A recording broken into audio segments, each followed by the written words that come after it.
তাহলে কি দিয়ে বানাবে? কি দিয়ে বানাবো এটা? হ্যাঁ, এটা তো অ্যাকচুয়ালি মানে কাঁকড়া দিয়ে ভালো হয়। তাহলে আবার মাঠে যাবো কাঁকড়া দেখো ধরতে? তুমি কি দিয়ে রান্না করবে, এ মা, তুই যেটা বলো না। নিয়ে আসবে সেটা। আমি কি বলবো, দেখো কি দিয়ে তোমাদের ভালো লাগে সেটাই। বেশ, ঠিক আছে। মাও ডিসাইড করতে পারছে না, দিদিও ডিসাইড করতে পারছে না।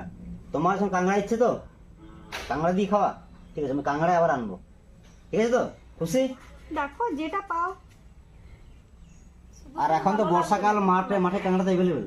এভেলেবেল, কিন্তু অনেক জল আছে না, হ্যাঁ, জল অনেক আছে। কাঁকড়া পাওয়া এখন তাহলে কাজ করি, মাছ দিয়ে করে দিই।